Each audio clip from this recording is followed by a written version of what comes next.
مجھے جان لیوا بیماری تھی۔ میرا علاج صرف میرے کسی اپنے کے خون سے ہو سکتا تھا، لیکن میرا اس دنیا میں کوئی نہیں تھا۔ ایک دن میری نوکرانی میرے پاس آئی اور کہنے لگی کہ میرا 10 سالہ بیٹا آپ کی جان بچا سکتا ہے۔ میں نے کہا کہ وہ کیسے؟ اس نے ایسا راز بتایا کہ میں حیران رہ گیا، کیونکہ دراصل وہ 10 سالہ لڑکا میرا ہی بیٹا تھا، لیکن میں نے تو کبھی اپنی نوکرانی کی طرف دیکھا بھی نہیں تھا۔ پھر اس نے بتایا کہ ایک دن۔ محترم ناظرین، السلام علیکم ورحمۃ اللہ وبرکاتہ۔ میرا نام کاشان علی ہے۔ میں ایک بہت بڑا بزنس مین تھا۔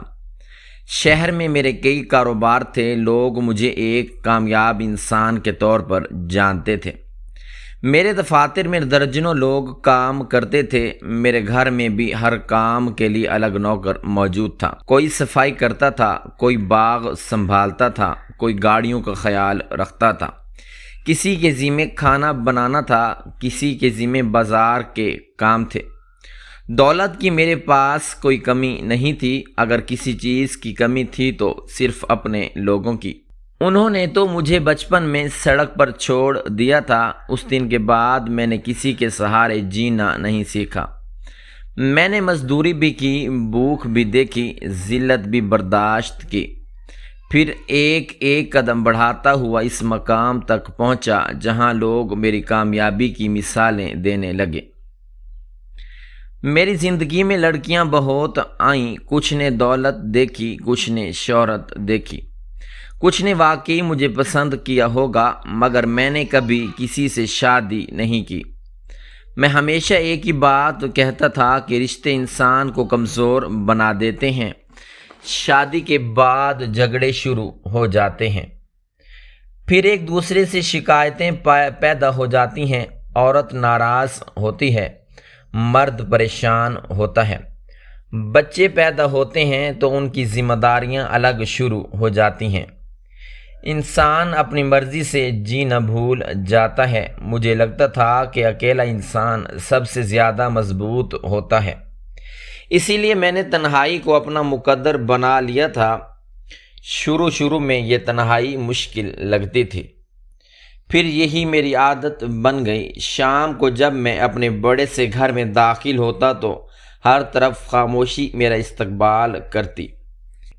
کبھی کبھی یہ خاموشی بہت بھاری لگتی تھی، مگر میں خود کو یہی سمجھا لیتا کہ یہی زندگی بہتر ہے۔ میرے گھر میں ایک نوکرانی تھی جس کا نام عروج تھا۔ وہ تقریباً میری عمر ہی کی تھی۔ جتنے بھی نوکر میرے گھر میں کام کرتے تھے ان سب میں سب سے پرانی عروج ہی تھی۔ پورے گھر کی ذمہ داری اسی کے کندھوں پر تھی۔ کون سا سامان کب ختم ہونا ہے، کس چیز کی خریداری کرنی ہے، کون سا نوکر اپنا کام صحیح نہیں کر رہا، ہر چیز پر اس کی نظر ہوتی تھی۔ وہ خاموش طبیعت کی عورت تھی، بہت کم بولتی تھی، اپنی ضرورت سے زیادہ کبھی کوئی بات نہیں کرتی تھی۔ اس کی اپنی زندگی بھی زیادہ خوشیوں والی نہیں تھی۔ اس کا ایک بیٹا تھا جس کا نام عمر تھا۔ اس کا شوہر کئی سال پہلے اس دنیا سے جا چکا تھا۔ دنیا میں اس کا کوئی سہارا نہیں تھا، اسی لیے وہ میرے گھر کے پچھلے حصے میں بنے ایک چھوٹے سے کمرے میں اپنے بیٹے کے ساتھ رہتی تھی۔ میں نے کبھی اس سے اس کی ذاتی زندگی کے بارے میں زیادہ سوال نہیں کیے۔ وہ اپنا کام ایمانداری سے کرتی تھی، میں وقت پر اس کی تنخواہ دیتا تھا۔ ہمارا تعلق صرف مالک اور ملازم کا تھا۔ کچھ عرصے سے میرے جسم میں عجیب قسم کا درد رہنے لگا تھا۔ شروع میں مجھے لگا شاید زیادہ کام کی وجہ سے تھکن ہو گئی ہے، مگر پھر درد بڑھنے لگا۔ ایسا محسوس ہوتا جیسے جسم کی ہر ہڈی اندر سے ٹوٹ رہی ہے۔ صبح بستر سے اٹھنا مشکل ہو جاتا، سیڑھیاں چڑھتے ہوئے ٹانگیں جواب دینے لگتی۔ دفتر میں زیادہ دیر کرسی پر بیٹھتا تو کمر میں شدید تکلیف ہو جاتی۔ پہلے میں درد ختم کرنے والی گولیاں کھا لیتا تھا، کچھ دیر کے لیے سکون مل جاتا، پھر وہی تکلیف واپس شروع ہو جاتی۔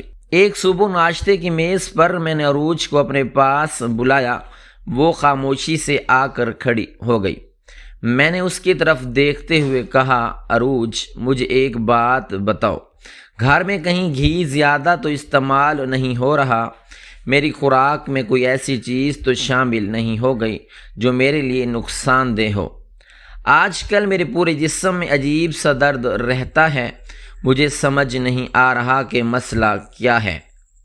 عروج نے حیرانگی سے میری طرف دیکھا، پھر بہت سنجیدگی سے بولی، صاحب جی میں خود ہی ہر چیز دیکھتی ہوں، کھانے میں نہ زیادہ گھی استعمال ہوتا ہے نہ زیادہ چینی، آپ کی خوراک بھی پہلے جیسی ہے، مجھے تو کوئی ایسی بات نظر نہیں آئی۔ میں نے ہلکا سا سر ہلایا، بات وہیں ختم ہو گئی، مگر میرے دل میں بے چینی بڑھتی جا رہی تھی، مجھے خود سمجھ نہیں آ رہا تھا کہ اچانک میرے ساتھ کیا ہو رہا ہے۔ میں ہمیشہ صحت مند رہا تھا، کبھی کسی بیماری نے مجھے اسی طرح پریشان نہیں کیا تھا۔ آخر کار میں نے فیصلہ کیا کہ ڈاکٹر کے پاس جانا چاہیے۔ پہلے ایک ڈاکٹر کے پاس گیا، اس نے چند دوائیاں لکھ دیں، کچھ وٹامن دیے۔ میں نے ایک ہفتہ وہ دوائیں استعمال کیں مگر کوئی فرق نہیں پڑا۔ پھر دوسرے ڈاکٹر کے پاس گیا، اس نے کہا کچھ ٹیسٹ کروانے ہوں گے۔ میں نے وہ بھی کروا لیے، رپورٹ نارمل نکلی۔ اس نے مجھے کسی اور اسپیشلسٹ ڈاکٹر کے پاس بھیج دیا، وہ ڈاکٹر بھی مجھے ایک اور ڈاکٹر کے پاس بھیج دیتا، کوئی خون کے ٹیسٹ لکھ دیتا، کوئی ایکس رے کرواتا، کوئی اسکین کروانے کا کہتا۔ میں تقریباً 1 مہینہ ہسپتالوں کے چکر لگاتا رہا، ہر ڈاکٹر کی ایک نئی رپورٹ مانگ لیتا، ہر بار امید بندھتی کہ شاید اب بیماری کا پتہ چل جائے گا، مگر ہر بار مایوسی ہی ہاتھ لگتی۔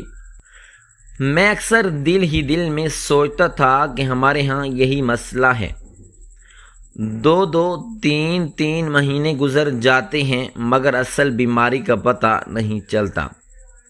مریض دوائیوں سے زیادہ ٹیسٹوں پر پیسے خرچ کر دیتا ہے، پھر بھی جواب نہیں ملتا کہ مسئلہ اصل میں کیا ہے۔ ایک دن ایک سینئر ڈاکٹر نے میری تمام رپورٹیں کافی دیر تک غور سے دیکھیں، پھر اس نے اینک اتار کر میز پر رکھی اور میری طرف دیکھتے ہوئے کہا کہ اب ایک ایسا ٹیسٹ کروانا پڑے گا جو عام طور پر ہر مریض کا نہیں کیا جاتا۔ اس نے مجھے بون میرو ٹیسٹ کروانے کا مشورہ دیا، یعنی ہڈیوں کے اندر موجود گودے کا ٹیسٹ۔ میں نے اس کا نام پہلی بار سنا تھا۔ میں نے پوچھا کہ کیا یہ ضروری ہے؟ اس نے کہا کہ اگر اصل بیماری تک پہنچنا ہے تو یہی واحد راستہ رہ گیا ہے۔ یہ ٹیسٹ کافی مہنگا تھا، تکلیف دہ بھی تھا، مگر میرے پاس اس کے علاوہ کوئی راستہ نہیں تھا۔ میں نے ٹیسٹ کروا لیا، چند دن بعد رپورٹ تیار ہو گئی۔ میں اسے لے کر دوبارہ اسی ڈاکٹر کے پاس پہنچا، اس نے رپورٹ کھولی، کافی دیر تک خاموشی سے ہر صفحہ پڑھتا رہا، پھر اس کے چہرے کے تاثرات اچانک بدل گئے۔ اس نے ایک گہرا سانس لیا، میری طرف دیکھا، پھر ایک ایسا انکشاف کیا جس نے میری پوری زندگی بدل کر رکھ دی۔ ڈاکٹر کافی دیر تک میری رپورٹ خاموشی سے دیکھتا رہا، اس کے چہرے کے تاثرات بدل چکے تھے۔ میں بار بار اس کی طرف دیکھ رہا تھا، میرے دل کی دھڑکن تیز ہوتی جا رہی تھی۔ مجھے محسوس ہو رہا تھا کہ وہ کوئی ایسی بات بتانے والا ہے جو میری پوری زندگی بدل دے گی۔ چند لمحوں بعد اس نے رپورٹ بند کی، گہرا سانس لیا، پھر بہت سنجیدہ لہجے میں میری طرف دیکھ کر بولا کہ مجھے افسوس ہے مگر آپ کے لیے اچھی خبر نہیں ہے، آپ کو بون میرو کینسر ہے، آپ کی ہڈیوں کے اندر موجود گودا متاثر ہو چکا ہے، اگر علاج نہ کیا گیا تو بیماری مسلسل بڑھتی جائے گی۔ میں چند لمحوں تک اسے خالی نظروں سے دیکھتا رہا، پھر بے اختیار میرے منہ سے نکلا، میں نے کہا یہ بھی کینسر ہوتا ہے؟ ڈاکٹر نے دھیرے سے سر ہلایا، اس نے کہا جی ہاں، بون میرو کینسر بھی ہوتا ہے، اسی وجہ سے آپ کے پورے جسم کی ہڈیوں میں شدید درد رہنے لگا ہے۔ یہ عام درد نہیں ہے، بیماری کی علامت ہے۔ مجھے لگا شاید وہ غلطی کر رہا ہے، میں نے فوراً کہا نہیں، ایسا نہیں ہو سکتا، میری عمر ہی کیا ہے، میں ابھی جوان ہوں، میں اتنا فٹ رہتا ہوں، اتنی بڑی بیماری مجھے کیسے ہو سکتی ہے؟ ڈاکٹر نے نہایت سکون سے جواب دیا۔ اس نے کہا اگر آپ کو میری بات پر یقین نہیں ہے تو بے شک کسی اور ڈاکٹر سے بھی رائے لے لیں، میں یہی مشورہ دوں گا کہ ایک بار مزید تصدیق کروا لیجئے۔ میں اسی دن ایک اور اسپیشلسٹ ڈاکٹر کے پاس چلا گیا، اس نے میری رپورٹیں دیکھیں، اپنے کچھ سوال کیے، پھر دوبارہ چند ٹیسٹ کروائے۔ کئی دن بعد جب اس کی رپورٹ سامنے آئی تو اس نے بھی وہی بات کہی جو پہلے ڈاکٹر نے کہی تھی۔ اب میرے پاس انکار کی کوئی گنجائش باقی نہیں رہی تھی۔ میں دوبارہ پہلے والے ڈاکٹر کے پاس واپس آ گیا۔ اس نے مجھے سامنے بٹھایا اور نہایت تحمل سے علاج کے بارے میں سمجھانا شروع کیا۔ اس نے کہا علاج ممکن ہے، مگر اس کے لیے آپ کو بون میرو ٹرانسپلانٹ کروانا ہوگا، یعنی کسی ایسے انسان کی ہڈیوں کے اندر موجود صحت مند گودا آپ کے جسم میں منتقل کیا جائے گا، جس کا میچ آپ کے ساتھ بن جائے۔ اگر مناسب ڈونر مل گیا تو بیماری پر قابو پایا جا سکتا ہے، آپ کی جان بھی جا سکتی ہے، آپ کو اس مسلسل درد سے نجات مل سکتی ہے۔ میں نے فوراً پوچھا کسی بھی انسان کا گودا لیا جا سکتا ہے؟ ڈاکٹر نے نفی میں سر ہلایا۔ اسی لیے میں نے رشتہ دار کا ذکر کیا تھا، آپ کا بلڈ گروپ بہت نایاب ہے۔ ایسے کیس میں سب سے پہلے حقیقی بہن بھائی، پھر والدین، پھر قریبی رشتہ دار یا فرسٹ کزن کو چیک کیا جاتا ہے۔ ان میں میچ ہونے کے امکانات زیادہ ہوتے ہیں۔ اگر کسی اجنبی انسان کا بون میرو لگا دیا جائے اور وہ مکمل طور پر میچ نہ کرے تو بہت شدید ری ایکشن ہو سکتا ہے، ایسا ری ایکشن جو مریض کی جان بھی لے سکتا ہے۔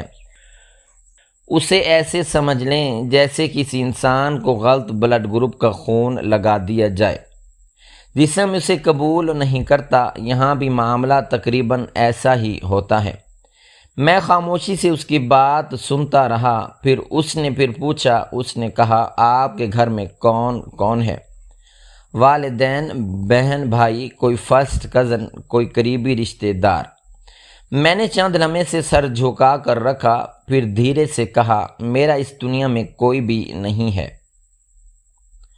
ڈاکٹر نے حیرانی سے میری طرف دیکھا، اس نے کہا کوئی بھی نہیں؟ میں نے کہا نہیں، نہ ہی ماں ہے، نہ باپ، نہ بہن بھائی، نہ کوئی ایسا کزن جس کے بارے میں مجھے معلوم ہو۔ اگر کہیں کوئی رشتہ دار موجود بھی ہے تو مجھے نہیں معلوم وہ کہاں ہیں۔ میں بچپن سے اکیلا ہوں۔ ڈاکٹر کافی دیر تک خاموش بیٹھا رہا، شاید اسے بھی میری بات پر یقین نہیں آ رہا تھا۔ پھر اس نے ایک اور امکان بتایا۔ اس نے کہا ایک راستہ اور بھی ہوتا ہے، اگر مریض شادی شدہ ہو، اس کے بچے ہوں یا بعد میں بچے پیدا ہو تو بعض صورتوں میں ان کا بون میرو بھی استعمال کیا جا سکتا ہے، یہاں تک کہ 2 سال کے بچے سے بھی بون میرو لیا جا سکتا ہے۔ اس عمل سے بچے کی جان کو کوئی خطرہ نہیں ہوتا۔ میں نے حیرت سے پوچھا، میں نے کہا 2 سال کے بچے سے بھی؟ اس نے کہا جی ہاں، مگر مسئلہ یہ ہے کہ آپ کے پاس اتنا وقت نہیں ہے، پہلے شادی ہو، پھر بچہ پیدا ہو، پھر وہ 2 سال کا ہو، یہ سب ہونے میں 3-4 سال لگ جائیں گے۔ بون میرو کینسر کے مریض کے پاس عموماً اتنا وقت نہیں ہوتا۔ آپ کے موجودہ حالات کو دیکھتے ہوئے میرے خیال میں آپ کے پاس 1 سے 1.5 سال کا وقت ہے، وہ بھی اگر دوائیاں باقاعدگی سے لیتے رہیں اور احتیاط کرتے رہیں۔ اس کے باوجود یہ بھی ضروری نہیں کہ پیدا ہونے والے بچے کا بلڈ گروپ اور بون میرو آپ کے ساتھ مکمل میچ کرے۔ میں کرسی پر بیٹھا اسے دیکھتا رہا، پھر دھیرے سے بولا میرے لیے سب سے بری خبر یہ نہیں کہ مجھے کینسر ہو گیا ہے، میرے لیے سب سے بری خبر یہ ہے کہ میں شاید بچ ہی نہیں سکتا۔ ڈاکٹر نے میری طرف دیکھا مگر اس کے پاس میرے سوال کا کوئی جواب نہیں تھا۔ اس کی خاموشی ہی اس کا جواب تھی۔ میں نے تھکے ہوئے لہجے میں کہا، تو اب میں کیا کروں؟ اپنی موت کا انتظار کروں؟ وہ چند لمحے خاموش بیٹھا رہا، پھر اس نے نہایت دھیرے سے کہا، دوائیاں وقت پر استعمال کریں، اپنی خوراک کا خیال کریں، جسم کو جتنا ممکن ہو مضبوط رکھیں۔ ایک اور کام بھی کیا جا سکتا ہے، آپ اپنی معلومات اخباروں میں دے سکتے ہیں، مختلف اداروں میں رجسٹریشن کروا سکتے ہیں۔ کبھی کوئی ایسا ڈونر بھی مل جاتا ہے جس کا میچ غیر متوقع طور پر ہو جائے۔ زندگی میں معجزے بھی ہوتے ہیں۔ میں صرف ہلکی سی مسکراہٹ لے کر ہنسا۔ معجزوں پر میرا یقین پہلے بہت ختم ہو چکا تھا۔ میں ہسپتال سے باہر نکلا تو پہلی بار مجھے اپنی ساری دولت بے معنی محسوس ہوئی۔ میرے پاس بڑی بڑی عمارتیں تھیں، قیمتی گاڑیاں تھیں، بینک بیلنس تھا، کاروبار تھا، عزت تھی، مگر میری جان بچانے والا ایک انسان بھی نہیں تھا۔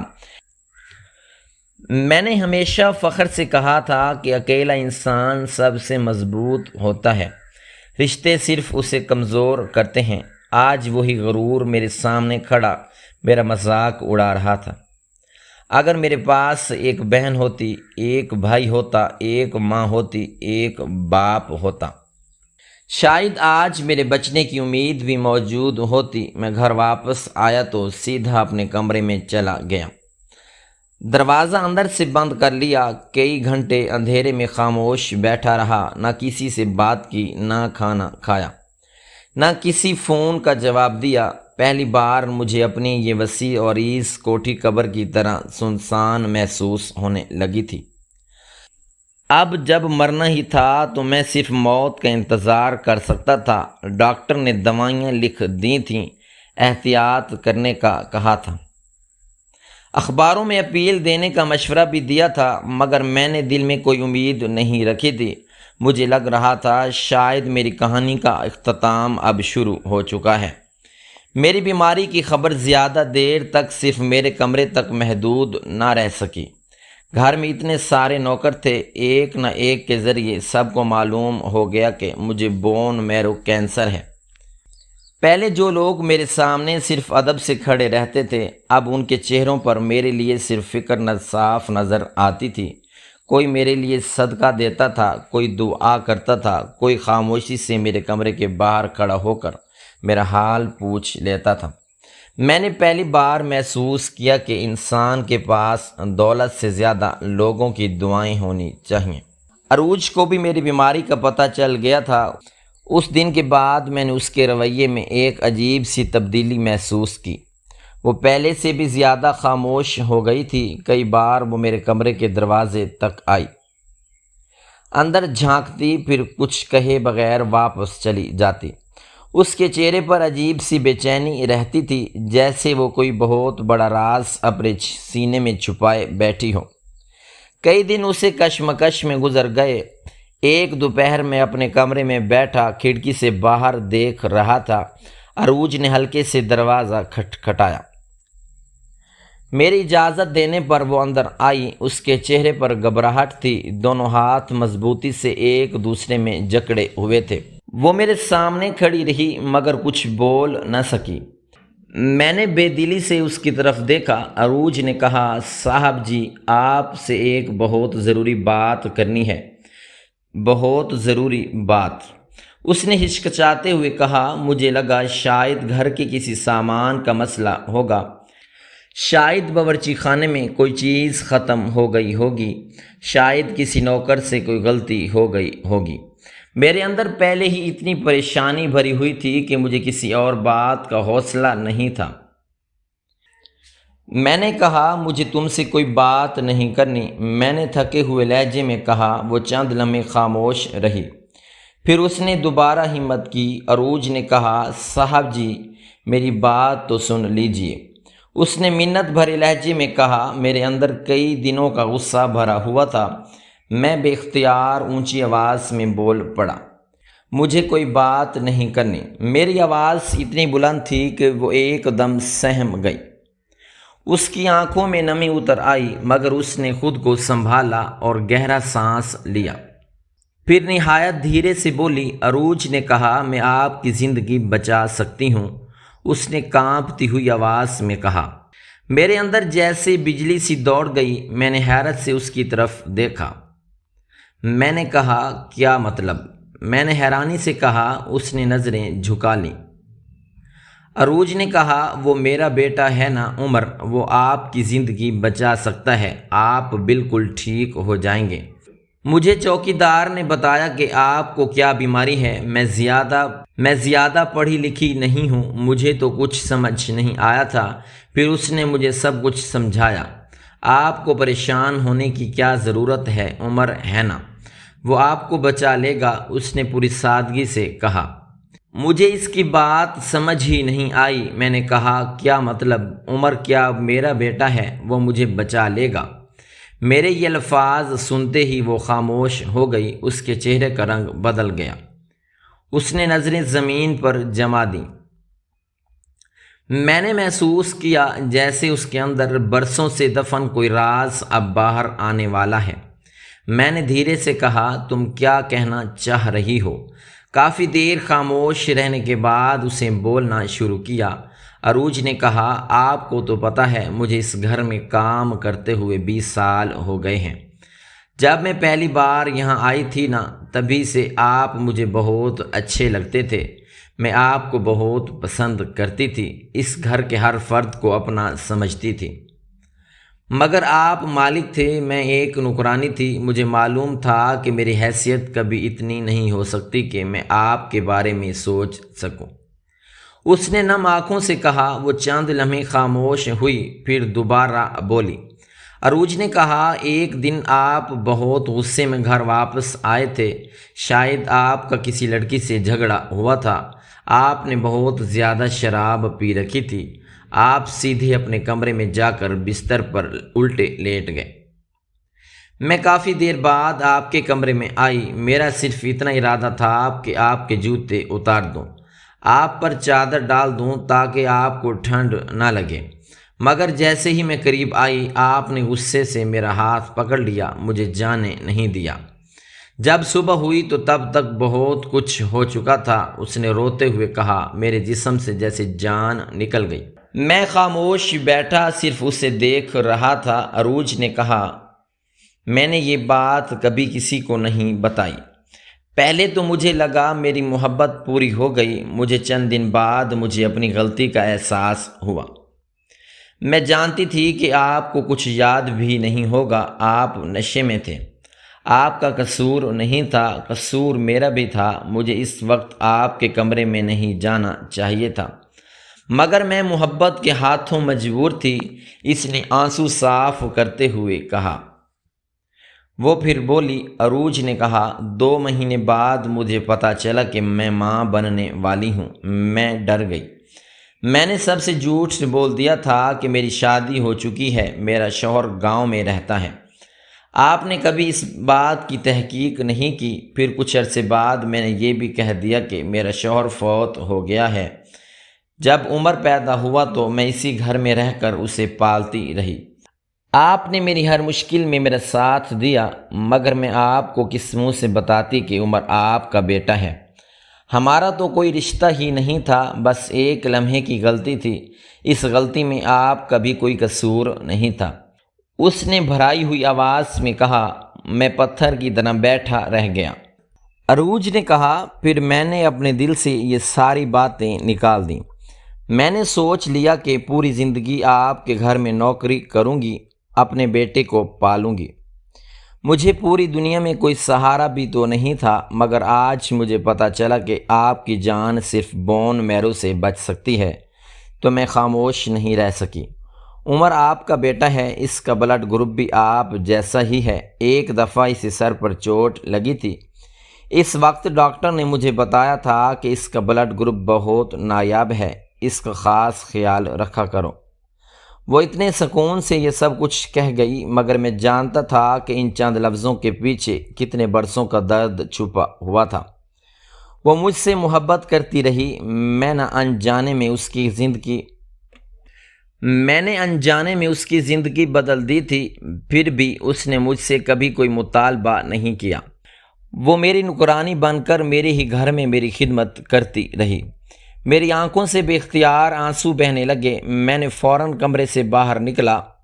صحن میں عمر دوسرے نوکروں کے بچوں کے ساتھ کھیل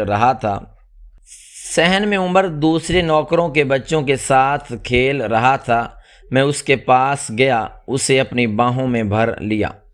وہ حیران ہو کر میری طرف دیکھنے لگا۔ شاید اسے سمجھ نہیں آ رہا تھا کہ آج اچانک صاحب اسے اتنی محبت سے کیوں گلے لگا رہے ہیں، مگر میں جان چکا تھا وہ میرا بیٹا تھا۔ جس رشتے سے میں پوری زندگی بھاگتا رہا، وہی رشتہ میری زندگی بچانے کے لیے میرے سامنے کھڑا تھا۔ مجھے لگا جیسے اللہ نے میرے لیے ایسا معجزہ کر دیا ہو جس کی میں نے کبھی امید بھی نہیں کی تھی۔ اگلی صبح میں عروج اور عمر کو ساتھ لے کر ہسپتال پہنچ گیا۔ میں نے ڈاکٹر کو شروع سے آخر تک ساری حقیقت بتا دی۔ اس نے فوراً عمر کے ٹیسٹ کروائے، بلڈ گروپ دوبارہ چیک کیا، ضروری میچنگ ٹیسٹ کیے، کئی رپورٹیں سامنے رکھ کر کافی دیر تک انہیں دیکھتا رہا۔ پھر اس کے چہرے پر پہلی بار مسکراہٹ آئی۔ ڈاکٹر نے کہا، اب کسی بات کی فکر نہ کریں، مسئلہ ہی کوئی نہیں ہے، میچ بہت اچھا ہے۔ اگر باقی ضروری مراحل بھی اسی طرح مکمل ہو گئے تو آپریشن کیا جا سکتا ہے۔ اب بہت زیادہ امید ہے کہ آپ کی جان بچ جائے گی۔ اس نے اطمینان سے کہا۔ یہ الفاظ سن کر کئی دنوں بعد پہلی بار مجھے لگا کہ شاید میری زندگی واقعی ختم نہیں ہو رہی، شاید مجھے جینے کا ایک اور موقع مل گیا تھا۔ میرے ساتھ واقعی ایک ایسا معجزہ ہوا تھا جس کی میں نے کبھی امید بھی نہیں کی تھی۔ آپریشن کامیاب ہو گیا۔ ڈاکٹر روز میرے ٹیسٹ دیکھتے، کبھی خون کی رپورٹ چیک کرتے، کبھی بون میرو کی کیفیت دیکھتے۔ ہر گزرتے دن کے ساتھ میرے جسم کی تکلیف کم ہوتی جا رہی تھی۔ وہ درد جو کئی مہینوں سے میری ہر ہڈی میں اتر گیا تھا، اب دھیرے دھیرے ختم ہونے لگا تھا۔ پہلی بار مجھے محسوس ہوا کہ میں بغیر درد کے بھی سانس لے سکتا ہوں۔ چند ہفتے ہم ہسپتال میں رہے۔ ڈاکٹر ہر چیز کا باریک بینی سے جائزہ لیتے رہے۔ جب انہیں مکمل طور پر اطمینان ہو گیا کہ میرا جسم نئے بون میرو کو قبول کر چکا ہے تو انہوں نے ہمیں گھر جانے کی اجازت دے دی۔ ان دنوں عروج نے جس طرح میری خدمت کی وہ شاید لفظوں میں بیان نہیں کی جا سکتی۔ وہ پہلے بھی میری خدمت کرتی تھی کیونکہ وہ اس گھر کی ذمہ دار تھی، مگر اب اس کی ہر دعا، ہر فکر، ہر لمحہ صرف میرے لیے تھا۔ میں رات کو اٹھ جاتا تو وہ جاگ رہی ہوتی، مجھے دوا وقت پر دیتی، میرے لیے ہلکی غذا تیار کرتی، ڈاکٹر کی ہر ہدایت یاد رکھتی۔ اگر مجھے ہلکی سی کھانسی بھی آ جاتی تو اس کے چہرے پر پریشانی صاف نظر آتی۔ دوسری طرف عمر بھی بالکل ٹھیک تھا، وہ پہلے کی طرح کھیلتا کودتا تھا۔ میں نے ہی برسوں پہلے اسے ایک اچھے اسکول میں داخل کروایا تھا، اس کی فیس ہمیشہ الگ سے دیتا تھا۔ مجھے اس وقت صرف اتنا لگتا تھا کہ ایک یتیم بچے کی مدد کر رہا ہوں، مگر آج جب میں حقیقت جان چکا تھا تو دل بار بار اللہ کا شکر ادا کرتا تھا کہ میں نے کبھی اپنے ہی بیٹے کے ساتھ ناانصافی نہیں کی۔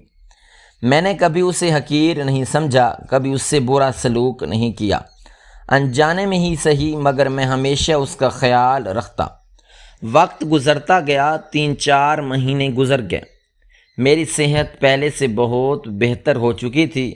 میں دوبارہ دفتر جانے لگا تھا، کاروبار بھی سنبھالنے لگا تھا، مگر اب میرے اندر بہت کچھ بدل چکا تھا۔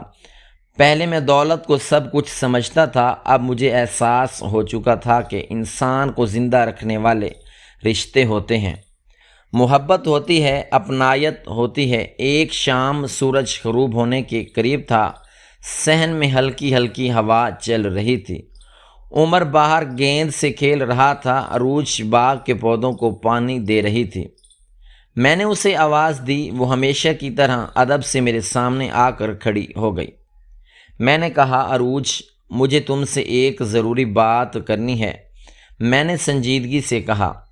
اس نے خاموشی سے میری طرف دیکھا۔ میں نے کہا، میں تم سے شادی کرنا چاہتا ہوں۔ جو غلطی مجھ سے آج سے 10-11 سال پہلے ہوئی تھی، میں اسے سدھارنا چاہتا ہوں۔ اگرچہ مجھے آج تک یاد نہیں کہ اس رات کیا ہوا تھا، مگر حقیقت یہی ہے کہ عمر میرا بیٹا ہے۔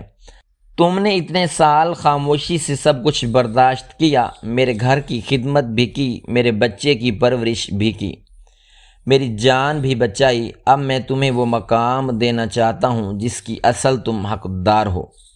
میں نے بھرائی ہوئی آواز میں کہا۔ عروج چند لمحے خاموش رہی، پھر اس نے دھیرے سے سر جھکا لیا۔ عروج نے کہا، نہیں صاحب جی، آپ کو یہ سب کرنے کی ضرورت نہیں ہے۔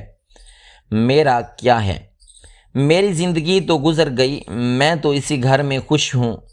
اگر کبھی مجھے کچھ ہو جائے تو بس میرے بعد عمر کا خیال رکھیے گا، باقی مجھے کسی چیز کی خواہش نہیں ہے۔ اس نے سکون سے کہا۔ اس کے لفظ سن کر میرا دل بھر آیا۔ میں نے اس کی طرف دیکھتے ہوئے کہا، نہیں عروج، یہ صرف تمہارا حق نہیں، یہ میری ذمہ داری بھی ہے۔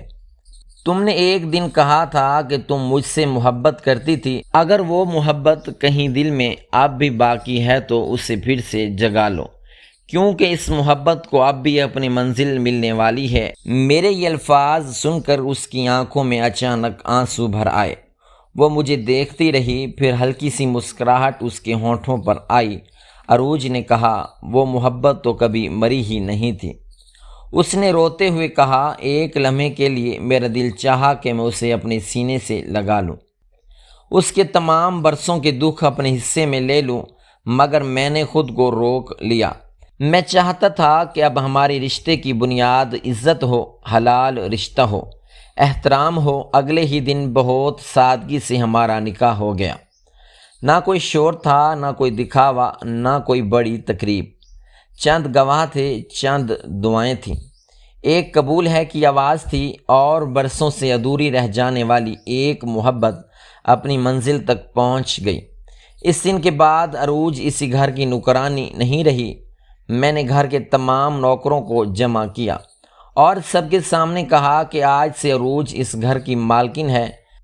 اس سے اسی احترام سے پیش آیا جائے جس احترام سے مجھ سے پیش آتے ہو۔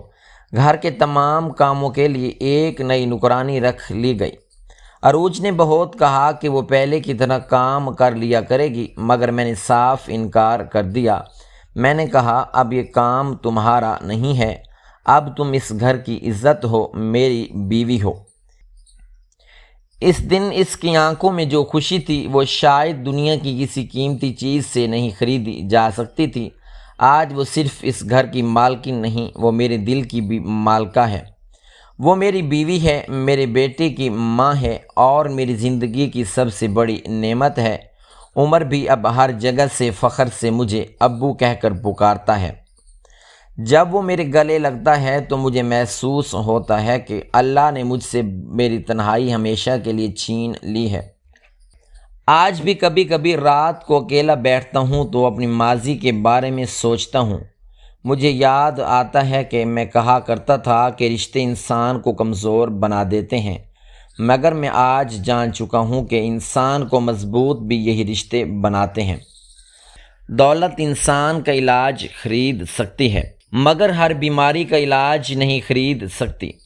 بعض اوقات اللہ وہاں سے بھی مدد بھیج دیتا ہے جہاں سے انسان نے کبھی امید نہیں لگائی ہوتی۔ میری زندگی میں بھی یہی ہوا۔ برسوں پہلے ایک ایسا گناہ مجھ سے انجانے میں سرزد ہوا تھا جس کا مجھے خود علم تک نہ تھا۔ مجھے اس رات کی کوئی یاد بھی نہیں تھی، مگر اللہ نے اس واقعے کو میری زندگی بچانے کا ذریعہ بنا دیا۔ اگر عمر اس دنیا میں نہ آتا تو شاید آج میں بھی زندہ نہ ہوتا۔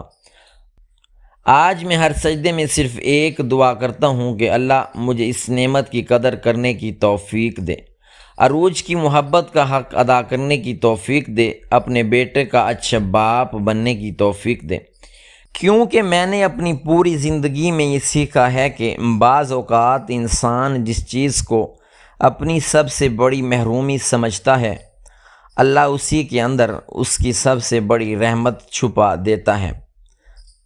ناظرین، اگر آپ کو یہ ہماری ویڈیو اچھی لگی تو لائک کریں، شیئر کریں اور ہمارے چینل کو ضرور سبسکرائب کریں۔ اللہ حافظ۔